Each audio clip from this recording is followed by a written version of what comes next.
Ariadne and Altissimus moved like ghosts through the dense terrain, their progress silent and deliberate. Then, a scene of casual horror unfolded in a clearing below.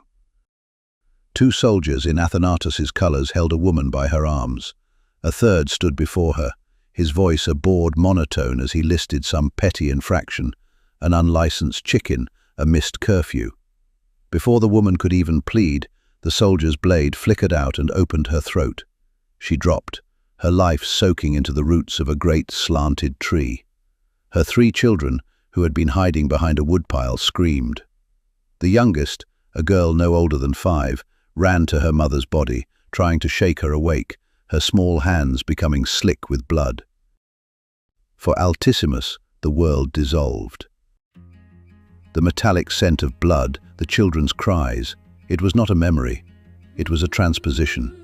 He was no longer in the Arrhaean woods, but back in his own burning home, choking on his mother's blood, his body locked in that same paralytic terror. A visceral, animal sound tore from his throat.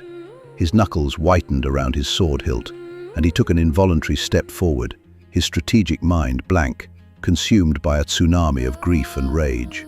Ariadne's hand clamped onto his forearm like an iron manacle. Her voice was a low, hard whisper in his ear, devoid of anything but cold reason. Steady. Be mindful of your surroundings. There is no advantage in announcing our presence with a foolish charge. So we do nothing? We watch them slaughter the innocent and then move on? They will burn this entire village. In war, it is not only soldiers that die.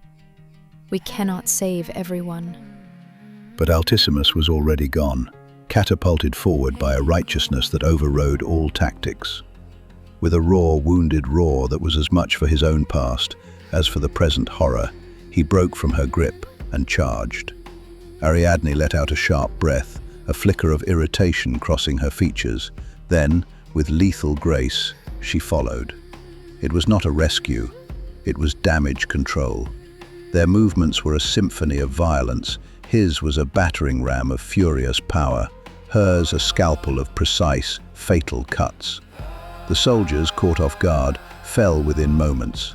As the last enemy crumpled, Ariadne turned on Altissimus. Her eyes were not angry, but terrifyingly cold, the green chips of ice in the firelight. Death comes for us all, Altissimus. But the when and how of mine will be a day of my own choosing. You do not get to decide that for me by violating my command. Never again. Forgive me, my lady, but I could not. I cannot stand idly by. Not again. Never again. You are quick to drape the cloak of innocence over others. Do not rush to help those who have not asked for it. Not everyone who is drowning wants a hand. Some simply wish to sink. In the heavy silence that followed, the children's sobs were the only sound. The little girl still clutched her mother's body. Altissimus looked from them to Ariadne, his face a mask of anguish. She held his gaze for a long moment, then gave a single, curt nod. It was not permission, it was a dismissal. She watched as he sheathed his sword and slowly approached the children. He did not speak of empty comforts. He knelt, his great shoulders bowing, and simply gathered them into his arms, blocking their view of the carnage. He held them as they cried, his own tears falling silently into their hair. For the first time in years, Ariadne saw a genuine, gentle smile touch his lips as the youngest boy clung to his neck. She turned and walked away, leaving him to have his moment in the sun.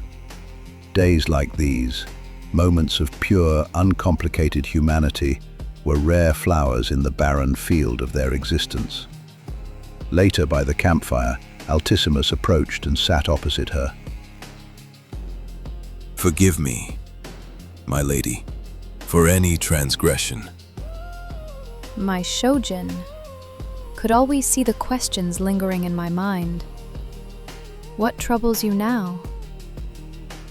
The first time I saw you, it was as if you descended from the heavens, a godlike creature. That day, I lacked the words for what I witnessed. Then, with the flames at your back, it came to me in a blaze. Fenikusu, the phoenix. That is how I saw you. But the winters since, they seem to have changed you. Change is a complicated word. Perhaps it only happens when the pain of staying the same becomes greater than the pain of the change itself. Are you on the path you want to be on? If you do not change direction, you may end up precisely where you are heading. My path is vengeance. It is all I know, and all that drives me. Are you always on guard? It must be a terrible weight on your soul. From what I have seen, vengeance appears to be an empty sentiment. Better to be a warrior in a garden than a gardener in a war. But surely, without faith, without belief in something, what are we? What do you believe in? I have seen flesh born of fire. What I believe in is you. Don't.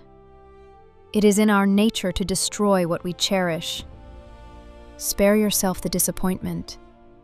Your loyalty borders on foolishness. A few days later, their scouts brought new information, the location of an old outpost, once a favored bastion of Dominus, which had fallen into disuse after his disappearance. Rumor suggested Bellum's legion sometimes used it for clandestine councils. Ariadne saw only the opportunity: capture it, desecrate it, and force the Lord of War to face her. Altissimus advised caution. If it is so coveted, why is it so lightly guarded? It feels like a lure, not a prize. Ariadne dismissed him. All she saw was the perfect bait.